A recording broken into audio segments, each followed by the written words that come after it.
हरे कृष्ण, जय श्री हरि।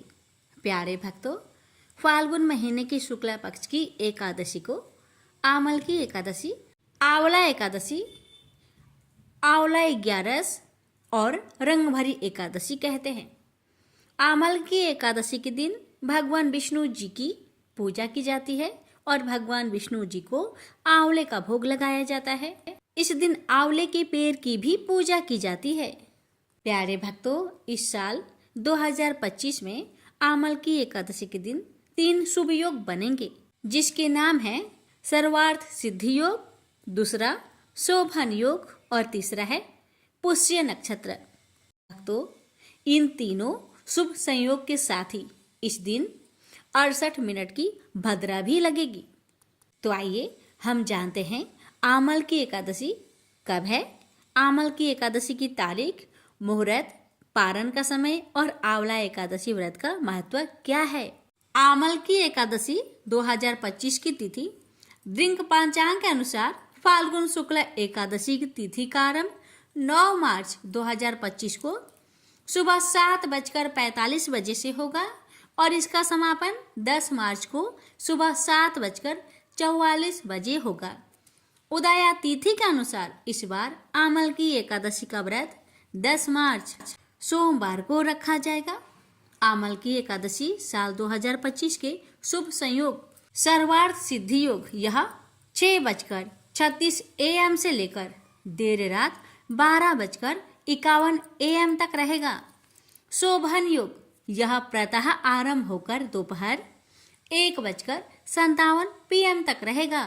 पुष्य नक्षत्र यह पूरे दिन प्रभावी रहेगा और देर रात 12:51 AM को समाप्त होगा। आमल की एकादशी साल 2025 का पूजा मुहूर्त ब्रह्म मुहूर्त 4:59 AM से 5:48 AM, अभिजीत मुहूर्त 12:08 PM से 12:55 PM, सर्वार्थ सिद्धि योग 6:36 AM से प्रारंभ होगा। इस दिन ब्रह्म मुहूर्त में पूजा करना शुभ माना जाता है, क्योंकि इस समय शोभन योग भी रहेगा। आमल की एकादशी व्रत का पारण का समय इस वर्ष व्रत का पारण 11 मार्च 2025 को सुबह 6:35 AM से 8:13 AM के बीच किया जाएगा। द्वादशी तिथि का समापन उसी दिन 8:13 AM पर होगा। आमल की एकादशी का व्रत रखने से भक्तों के दुख दूर होते हैं और सुख समृद्धि मिलती है। इस दिन आंवले की पेड़ की पूजा की जाती है।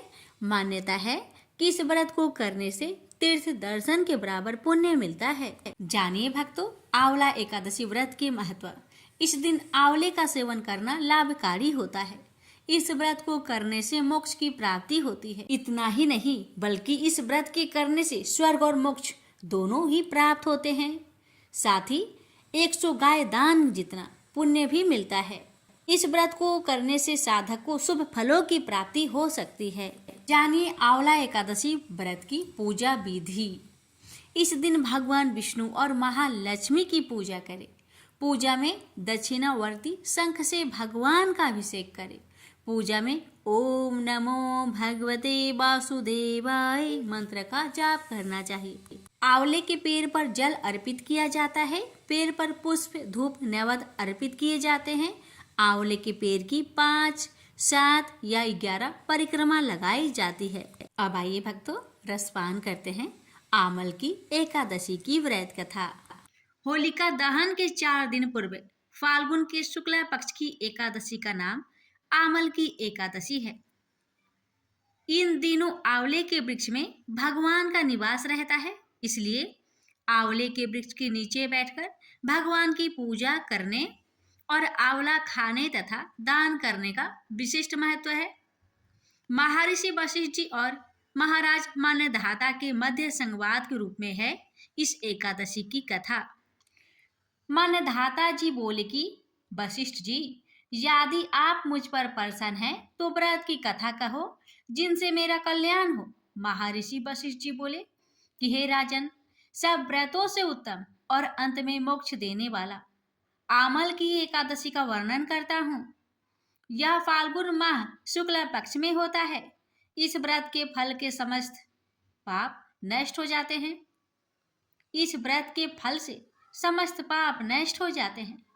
इस व्रत का पुण्य 1000 गौ दान के फल के बराबर है। मैं आपसे एक पौराणिक कथा कहता हूँ, ध्यान पूर्वक सुनो। वैदिक नामक नगर था।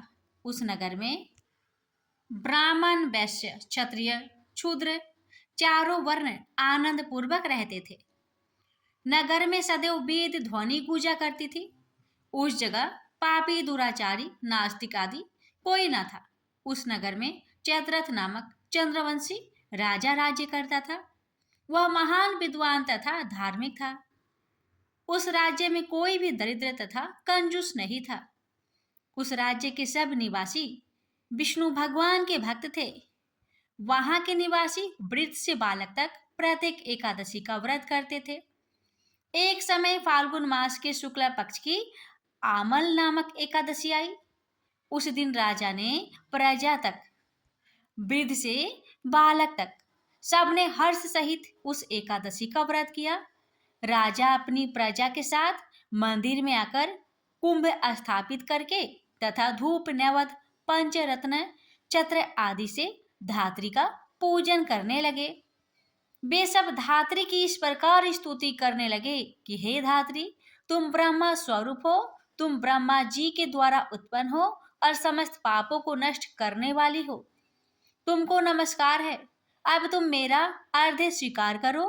तुम श्री रामचंद्र जी के द्वारा सम्मानित हो। मैं आपकी प्रार्थना करता हूँ, मेरे समस्त पाप का हरण करो।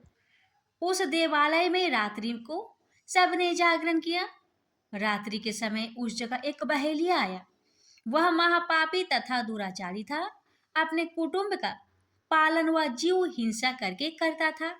वह भूख प्यास से अत्यंत व्याकुल था। कुछ भोजन की इच्छा से मंदिर के कोने में बैठ गया। उस जगह विष्णु भगवान की कथा तथा एकादशी महात्म्य सुनने लगा। इस प्रकार उस बहेलिया ने समस्त रात्रि को अन्य लोगों के साथ जागरण कर व्यतीत की। प्रातः काल होते ही सभी लोग अपने अपने घर गए।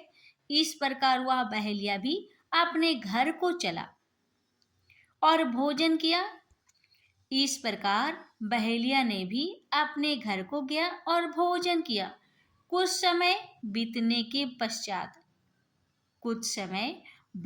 पश्चात उस बहेलिया की मृत्यु हो गई और आमल की एकादशी की व्रत तथा जागरण के प्रभाव से उसने एक राजा के यहाँ जन्म लिया। उसका नाम बसुरथ रखा गया। बड़ा होने पर वह चतुरंगिनी सेना सहित तथा धन धान्य से युक्त होकर 10 सहस्त्र ग्रामों का पालन करने लगा।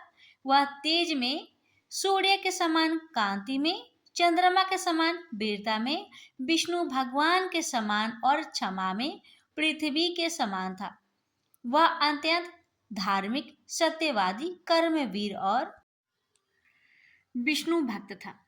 वह प्रजा का समान भाव से पालन करता था। वह सदैव यह किया करता था। दान देना उसका नित्य कर्तव्य था। एक दिन वह शिकार खेलने के लिए गया। देवयोग से वन में वह रास्ता भूल गया और दिशा ज्ञान न होने के कारण उसी वन में एक वृक्ष के नीचे सो रहा। उसी समय पहाड़ी डाकू वहां आए और राजा को अकेला देखकर उस पर मारो मारो के शब्द करके टूट पड़े। वह डाकू कहने लगे कि इस दुष्ट राजा ने हमारे माता पिता, पुत्र पौत्र आदि संबंधियों को मारा है तथा देश से निकाल दिया, अतः इसे अब अवश्य मारना चाहिए। ऐसा कहकर वह डाकू राजा को मारने लगे और उस पर अस्त्र शस्त्र का प्रहार करने लगे। उनके अस्त्र शस्त्र राजा के शरीर पर गिरते ही नष्ट हो जाते और राजा को पुष्प के समान प्रतीत होते थे। उन डाकुओं के अस्त्र शस्त्र उन पर उल्टा प्रहार करने लगे, जिससे वे मूर्छित हो गए। उस समय राजा के शरीर से एक दिव्य देवी प्रकट हुई। वह देवी अत्यंत सुंदर थी तथा सुंदर वस्त्रों तथा आभूषणों से अलंकृत थी। उसकी भ्रुकुटी टेढ़ी थी उसकी आंखों से लाल लाल अग्नि निकल रही थी। वह उस समय दूसरे काल के समान प्रतीत होती थी। वह उन डाकुओं को मारने दौड़ी और समस्त डाकुओं को काल के गाल में पहुंचा दिया। जब राजा जागा तब इन डाकुओं को मरा हुआ देखकर सोचने लगा कि शत्रुओं को किसने मारा है, मेरा इस वन में कौन हितैषी रहता है। जब वह राजा ऐसा विचार कर रहा था तभी आकाशवाणी हुई, हे राजन, इस संसार में विष्णु भगवान के अतिरिक्त तेरी कौन रक्षा कर सकता है। इस आकाशवाणी को सुनकर राजा अपने नगर को वापस आ गया और सुखपूर्वक राज करने लगा। महर्षि वशिष्ठ बोले, हे राजन, यह सब आमल की एकादशी के व्रत के प्रभाव था।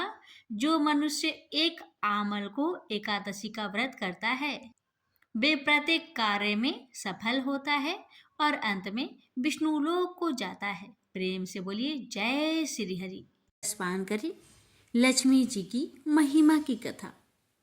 एक दिन लक्ष्मी जी की बड़ी बहन ज्येष्ठा ने उनसे कहा, बहुत दिनों से एक बात मेरे मस्तिष्क में कौध रही है, सोचती हूँ कि आज तुमसे पूछूं या नहीं।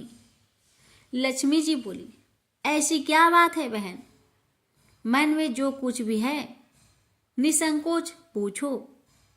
वैसे भी कोई बात मन में न रखकर उसका समाधान कर लेना ही बुद्धिमानी है। लक्ष्मी जी ने मुस्कुराकर कहा, मैं अक्सर यही सोचती रहती हूँ कि सुंदरता में हम दोनों बराबर हैं, फिर भी लोग तुम्हारा आदर करते हैं और मैं जहाँ भी जाती हूँ वहाँ उदासी छा जाती है। मुझे लोगों की घृणा और क्रोध का शिकार होना पड़ता है, जबकि हम दोनों सगी बहनें हैं। ऐसा क्यों? लक्ष्मी जी ने हंसकर कहा, सगी बहन या समान सुंदरता होने से ही आदर नहीं मिलता, उसके लिए अपने को भी कुछ करना चाहिए। लोग मेरा आदर इसलिए करते हैं क्योंकि मैं उनके घर पहुंचते ही सुख के साधन जुटा देती हूँ। संपत्ति और वैभव से आनंदित होकर लोग मेरा उपकार मानते हैं, तभी मेरी पूजा करते हैं। उधर तुम्हारा यह हाल है कि जिसके यहाँ भी तुम जाती हो उसको गरीबी, रोग और आपदा सहनी पड़ती है। इसी वजह से लोग तुमसे घृणा करते हैं। कोई आदर नहीं करता। आदर पाना है तो दूसरों को सुख पहुंचाओ। ज्येष्ठा को लक्ष्मी जी की बात चुभ गई। उन्हें लगा कि लक्ष्मी को अपनी महिमा का अभिमान हो गया है। उन्होंने तड़प कर कहा, लक्ष्मी, तुम मुझसे हर बात में छोटी हो, अवस्था में भी और प्रभाव में भी। मुझे उपदेश देने का भी विचार ना करो। अगर तुम्हें अपने वैभव का अहंकार है तो मेरे पास भी अपना एक प्रभाव है। मैं जब अपनी पर आ जाऊं तो तुम्हारे करोड़पति भक्त को भी पल भर में भिखारी बना दो। लक्ष्मी जी को हंसी आ गई और कहने लगी, बहन, तुम बड़ी हो इसलिए कुछ भी कह लो, लेकिन जहाँ तक प्रभाव की बात है मैं तुमसे कम नहीं हूँ। जिसको तुम भिखारी बनाओगी उसे मैं दूसरे दिन रंक से फिर राजा बना दूंगी। मेरी महिमा का भी अभी तुम्हें पता ही कहाँ है और तुम्हें भी मेरी महिमा का पता ही नहीं है। जिसकी तुम सहायता करोगी उसे मैं दाने दाने के लिए भी मोहताज कर दूंगी। देखो बहन, दाने दाने के लिए तो तुम उसे मोहताज कर सकती हो जिससे मैं रूठ जाऊं। जिसके सिर पर मेरा वरद हस्त ना हो उसका तुम कुछ भी बिगाड़ सकती हो, परंतु जिस पर मेरी कृपा दृष्टि है उसका कोई भी बाल तक वाका नहीं कर सकता। अगर तुम अपना प्रभाव दिखाने को इतनी ही उतावली हो रही हो तो कल अपना प्रभाव दिखाकर देख लेना। ठीक है, बोलो कहाँ चले? दूर क्यों जाए, पास ही अनुराधापुर है। उसमें एक ब्राह्मण रहता है, दीनानाथ। वह रोज मंदिर में पूजा करने जाता है और मेरा पक्का भक्त है। उसी पर हमें अपनी अपनी महिमा दिखानी है। ज्येष्ठा को ताव आ गया। उन्होंने हाथ झटक कर कहा, ठीक है, ठीक है, देख लेना कल तुम्हारा सिर ही झुक जाएगा। कहकर वह एक और चली गई। लक्ष्मी जी वहीं खड़ी बहन के क्रोध और अहंकार पर मुस्कुराती रही। दूसरे दिन दोनों बहन अनुराधापुर के विष्णु मंदिर में पहुंची। उन्होंने वेश बदल रखा था। साधारण स्त्रियों की तरह वे दोनों मंदिर के द्वार पर बैठ गई। लोग ने देखा अवश्य, किंतु किसी ने उनकी और कोई खास ध्यान नहीं दिया। ध्यान देने वाली कोई खास बात भी नहीं थी। वह मंदिर था और वहां हर रोज दीन दुखी आते जाते रहते थे। वहां आने वाले सभी किसी न किसी परेशानी में घिरे रहते थे। फिर भला उन्हें किसी दूसरे की परेशानी से क्या सरोकार हो सकता था। थोड़ी देर बाद उन्हें दीनू पंडित आया। दोनों बहनों की नज़र उस पर जम गई। पूजा करके जब वह लौटने लगा तो ज्येष्ठा ने कहा, लक्ष्मी, वह तुम्हारा भक्त आ रहा है, बन पड़े तो कोई सहायता करो। हाँ करती हूँ, कहकर लक्ष्मी जी ने एक पोला बांस दीनू के रास्ते में रख दिया जिसमें मोहरें भरी हुई थी। ज्येष्ठा ने बांस को छूकर कहा, अब तुम मेरा प्रभाव भी देख लेना। पूजा करके लौट रहे दीनू ने रास्ते में पड़ा हुआ वह बांस का टुकड़ा उठा लिया। उसका विचार था कि वह किसी न किसी काम में आ जाएगा। घर में 100 जरूरतें होती हैं। अभी वह पंडित कुछ ही आगे बढ़ा था कि उसे एक लड़का मिला। लड़के ने पहले पंडित जी से राम राम की, फिर बड़ी ही नम्रता से बोला, पंडित जी, मुझे अपनी चारपाई के लिए बिल्कुल ऐसा ही बांस चाहिए। दादाजी ने यह कहकर भेजा है कि जाओ बाजार से ले आओ। ऐसा बांस पंडित जी कहाँ मिलेगा?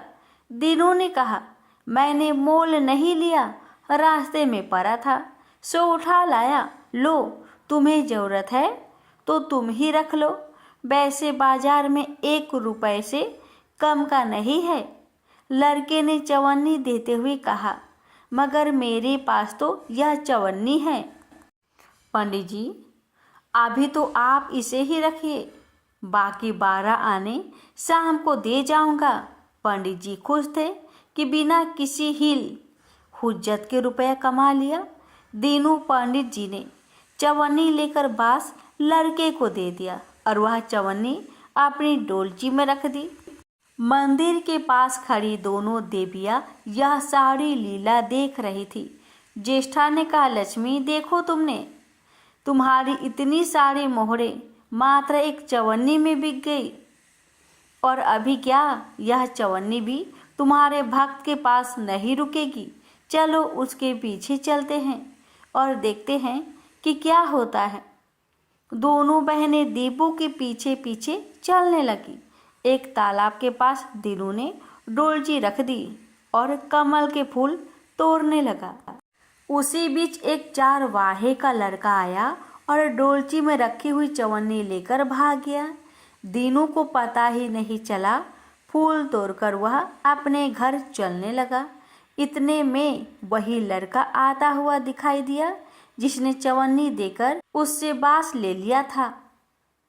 करीब आकर वह बोला, पंडित जी, यह बांस तो बहुत बचनी है। दादाजी ने कहा कि कोई हल्का बांस चाहिए, इसकी चारपाई ठीक न होगी। यह लीजिए, आप अपना बांस वापस ले लीजिए, कहकर उसने बांस पंडित जी के हवाले कर दिया। दीनू ने बांस ले लिया, लेकिन चवन्नी तो डोलची में थी ही नहीं। अब उसने कहा, बेटा, चवन्नी तो कहीं गिर गई, तुम मेरे साथ घर चलो, वहाँ दूसरी दे दूंगा। इस समय मेरे पास एक भी पैसा नहीं है, तब आप जाइए, मैं शाम को आकर घर से ले लूँगा। यह कहकर लड़का अपनी राह लौट गया। बांस फिर से पंडित जी के ही पास आ गया और लक्ष्मी जी होले से मुस्कुराई। उनको इस प्रकार मुस्कुराते देखकर ज्येष्ठा मन ही मन में जल उठी। वह बोली, अभी तो खेल शुरू ही हुआ है, देखते चलो कि मैं इसे कैसे तिगनी का नाच नचाती हूँ। दीनू बेचारा इस सब बातों से बेखबर अपनी ही धुन में आगे बढ़ा चला जा रहा था। उसे क्या पता था कि वह शतरंज का मोहरा बना हुआ है। वह तो धूप छाव की भांति दोनों बहनों का प्रभाव सहता चुपचाप चला जा रहा था। आगे चलकर गांव का एक अहीर मिला। उसने दीनू को चवन्नी वापस करते हुए बताया, पंडित जी, मेरा लड़का आपकी डोलची से यह चवन्नी उठा लाया था। वह बड़ा ही शैतान है। मैं आपकी वही चवन्नी लौटाने आया हूँ। हो सके तो उस शैतान को माफ कर दीजिएगा।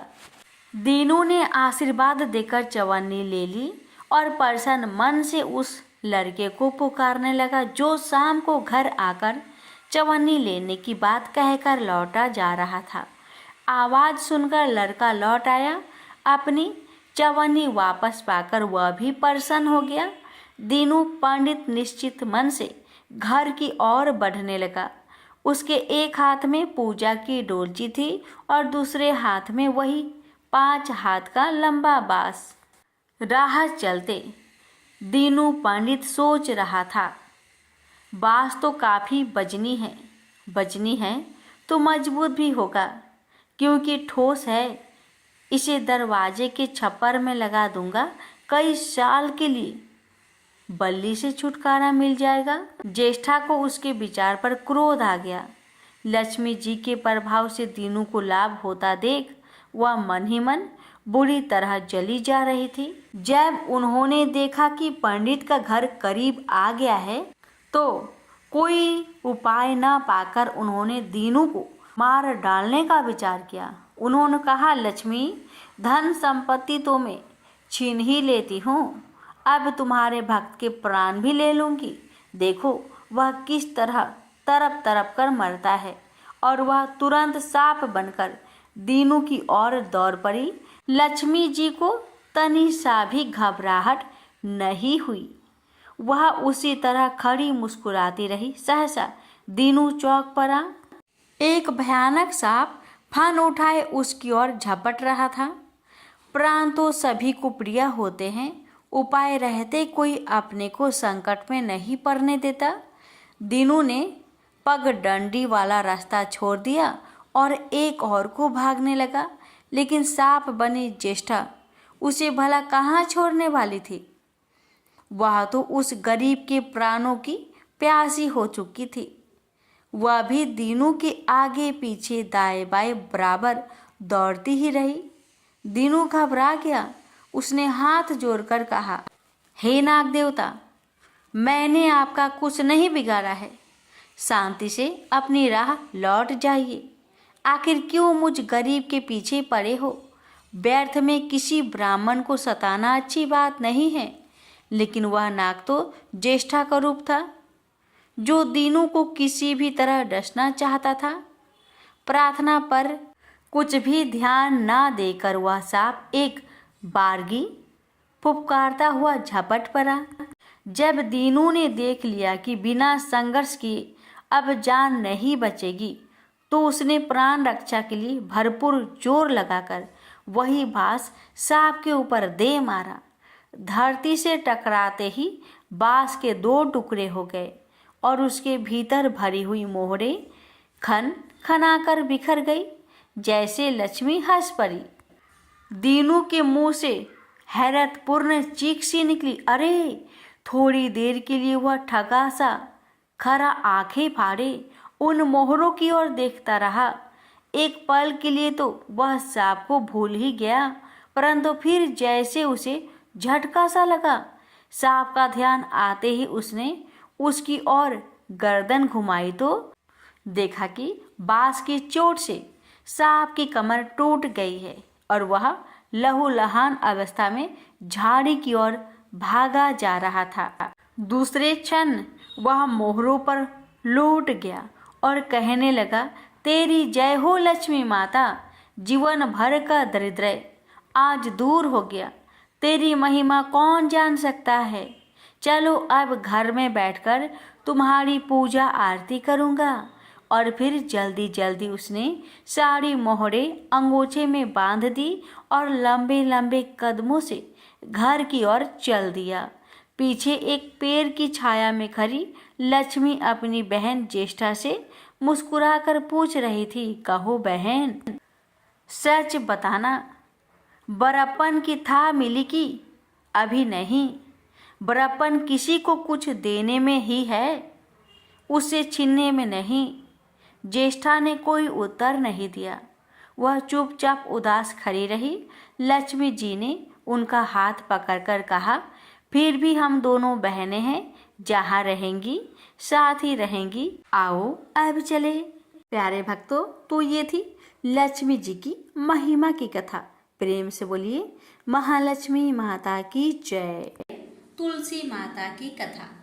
एक बार देवराज इंद्र देवगुरु बृहस्पति के साथ भगवान शिव का दर्शन करने कैलाश गए।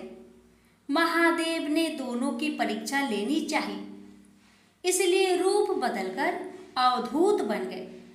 उनके शरीर पर कोई वस्त्र न था। उनका शरीर जलती हुई अग्नि के समान धधक रहा था और अत्यंत भयंकर नजर आते थे। अवधूत दोनों के रास्ते में खड़े हो गए। इंद्र ने एक विचित्र पुरुष को रास्ते में खड़े देखा तो चौंके। इंद्र को देवराज होने पर गर्व घेरने लगा। उन्होंने उस भयंकर पुरुष से पूछा, तुम कौन हो? भगवान शिव अभी कैलाश पर विराज रहे हैं या कहीं भ्रमण पर है? मैं उनके दर्शन के लिए आया हूँ। इंद्र ने कई प्रश्न किए, लेकिन वह पुरुष योगियों के समान मौन ही रहे। इंद्र को लगा कि एक साधारण प्राणी उनका अपमान कर रहा है। उनके मन में देवराज होने का अहंकार उपजा, जो क्रोध में बदल गया। इंद्र ने कहा, मेरे बराबर अनुरोध करने पर भी तू कुछ नहीं बोलकर मेरा अपमान कर रहा है।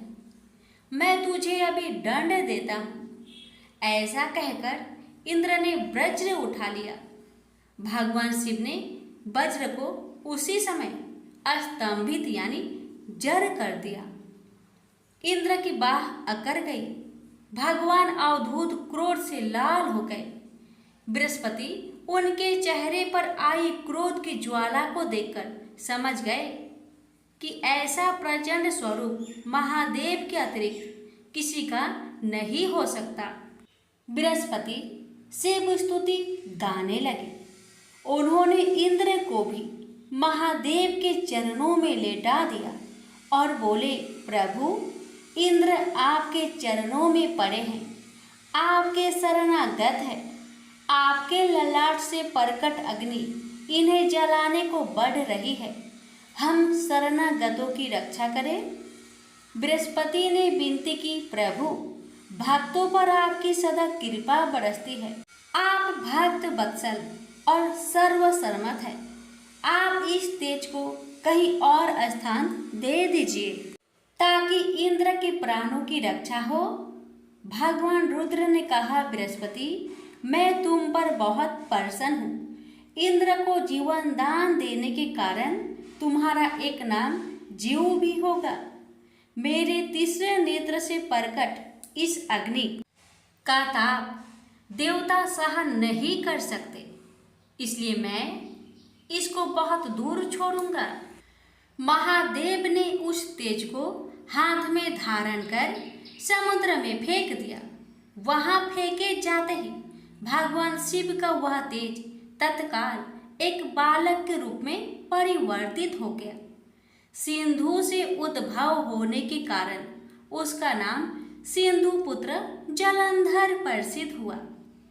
जलंधर जिसका नाम शंखचूड़ भी हुआ, शिव के तेज से उत्पन्न हुआ था।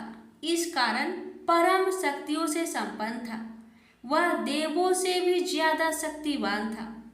वह उस तेज से पैदा हुआ था जो इंद्र को समाप्त करने वाला था।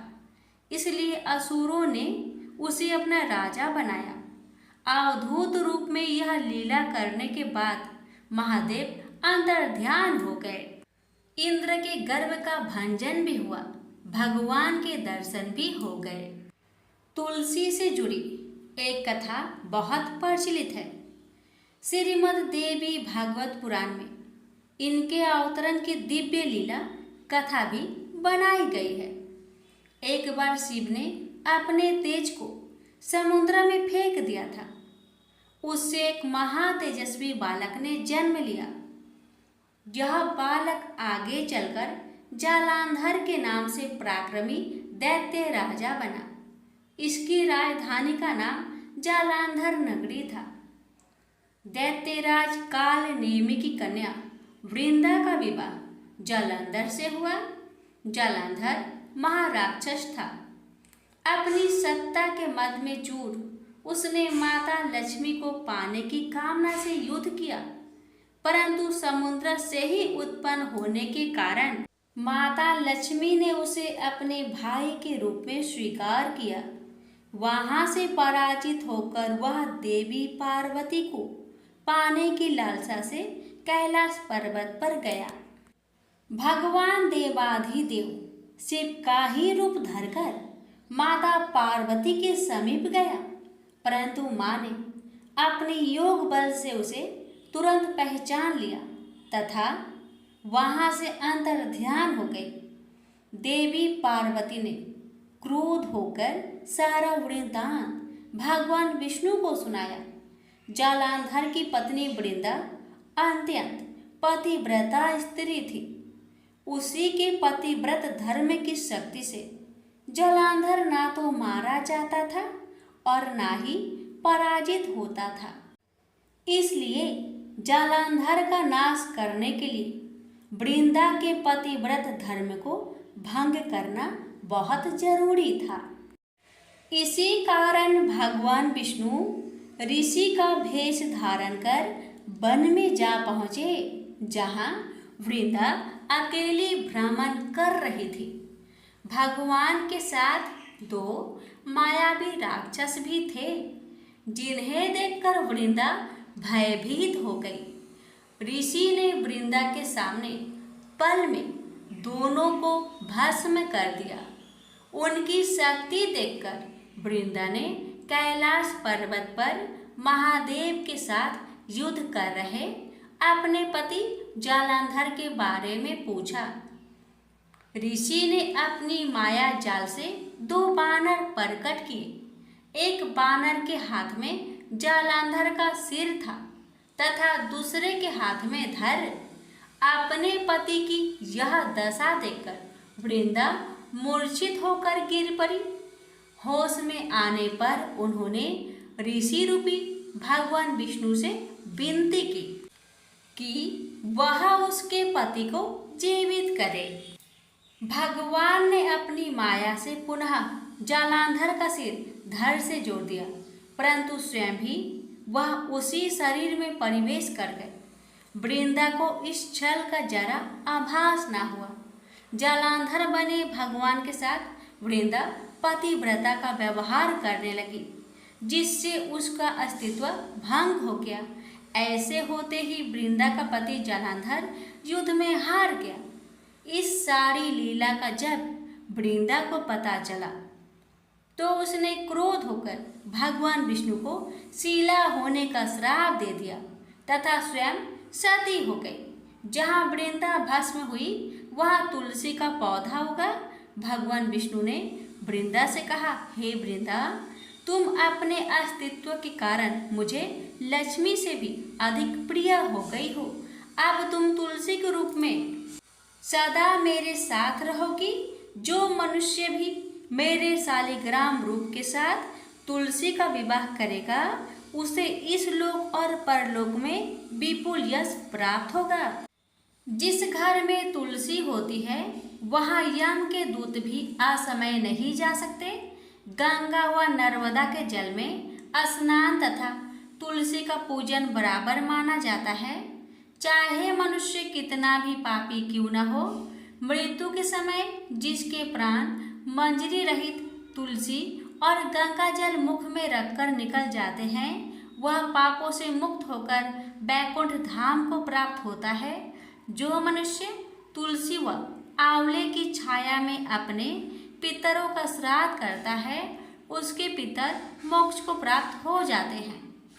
उसी दैत्य जालंधर की यह भूमि जालंधर नाम से विख्यात है।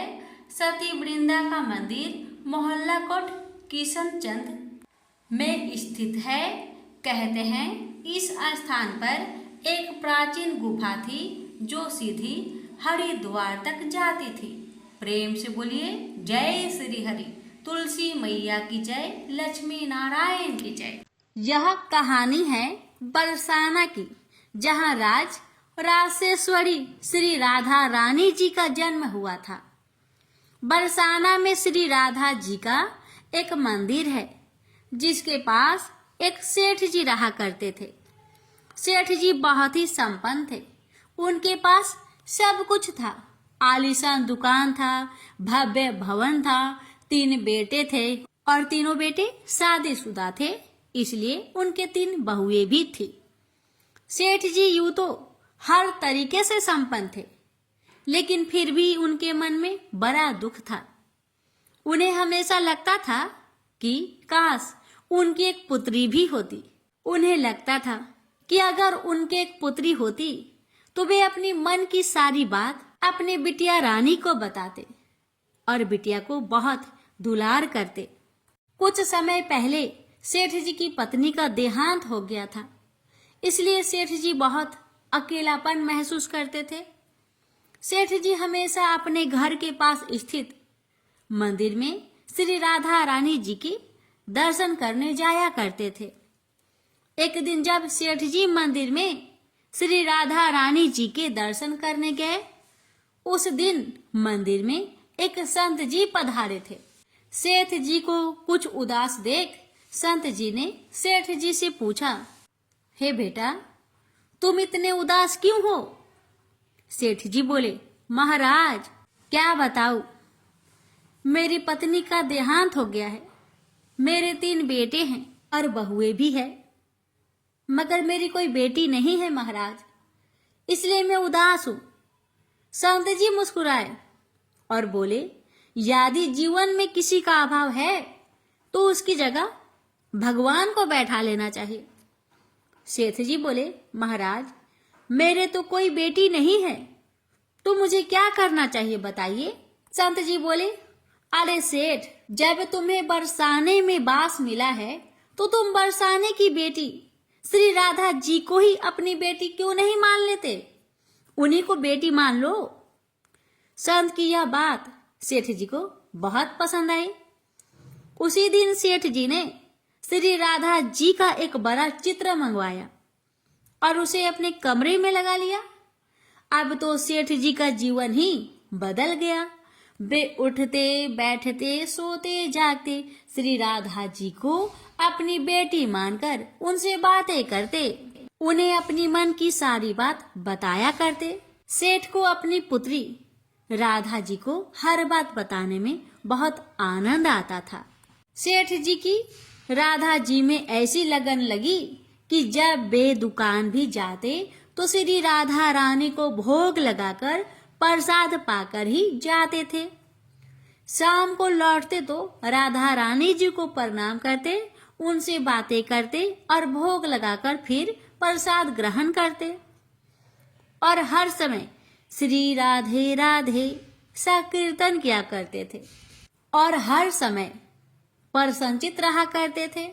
जब भी सेठ जी से कोई उनका परिचय पूछता तो सेठ जी कहते, 3 बहू बेटे हैं, घर में सुख सुविधा है, पूरी संपत्ति भरी भवन में, रहती नहीं कोई मजबूरी, कृष्ण कृपा से जीवन पथ में आती ना कोई बाधा, मैं बड़भागी पिता हूँ, मेरी बेटी है श्री राधा। एक दिन सेठ जी के घर में चूड़ी पहनाने वाली मणिहारिन आई। तीनों बहुओं ने बारी बारी से जाकर मणिहारन से चूड़ियां पहन ली। श्री राधा जी को लगा कि आज हमारे पिता के घर में चूड़ी पहनाने वाली आई है, तो मैं भी जाकर चूड़ियां पहन लेती हूँ। जैसे ही तीनों बहुएं चूड़ियां पहनकर गई, श्री राधा जी प्रकट हो गई। मणिहारिन ने जब राधा जी का स्वरूप देखा तो वह उन्हें देखते ही रह गई। राधा जी बोली, मुझे भी चूड़ी पहनाओ। मणिहारिन ने समझा इनके घर में कोई मेहमान आया होगा। यह सोचकर मणिहारिन ने राधा जी को भी चूड़ियां पहना दी। श्री राधा जी चूड़ियां पहनकर एक ओट में जाकर अंतर्ध्यान हो गई। सभी को चूड़ियां पहनाकर मणिहारन हमेशा की तरह चूड़ियों का पैसा लेने सेठ जी की दुकान पर चली गई। मणिहारन को देखते ही सेठ जी बोले, घर में चूड़ियां पहनाने गई थी, ये लो तुम्हारे पैसे। सेठ जी ने मणिहारन को हर बार जितने पैसे देते थे उतने ही पैसे दे दिए। मणिहारिन बोली, सेठ जी इस बार मैं ज्यादा पैसे लूंगी।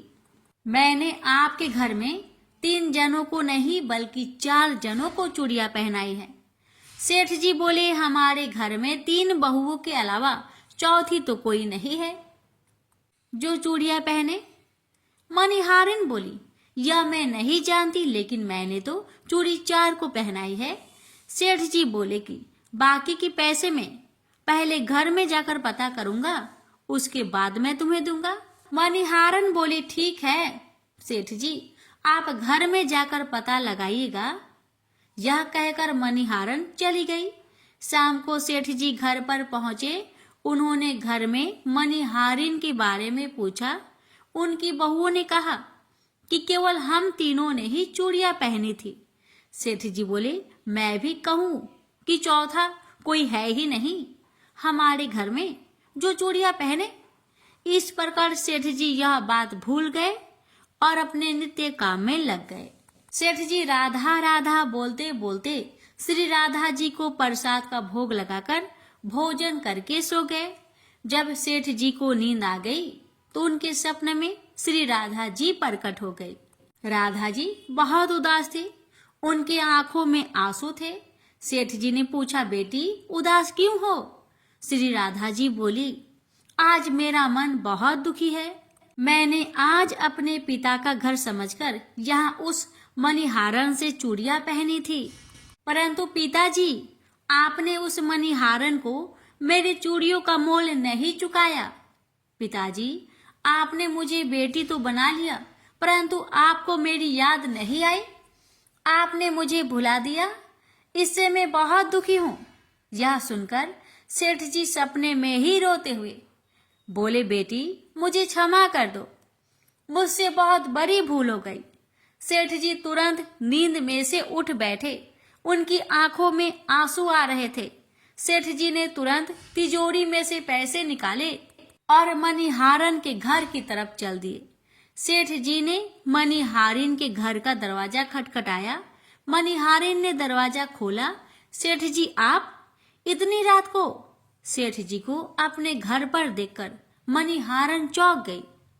सेठ जी के नेत्रों में आंसू भरे थे।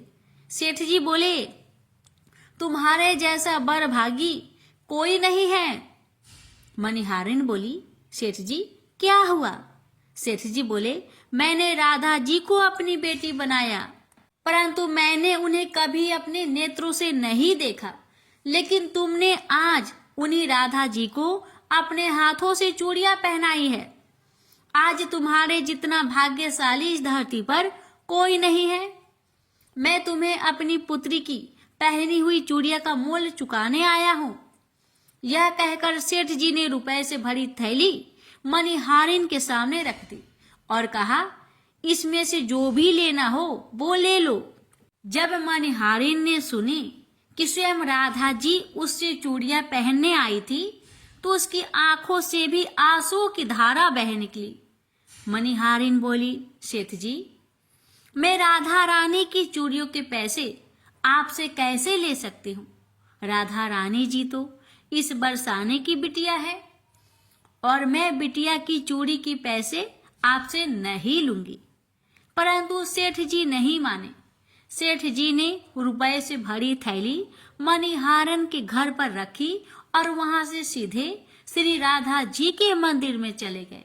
उस दिन के बाद सेठ जी ने सब कुछ छोड़कर संन्यास ले लिया और अपना शेष जीवन राधा रानी जी के मंदिर में राधा जी की भक्ति करते करते बिता दिए। प्रेम से बोलिए श्री राधा रानी की जय।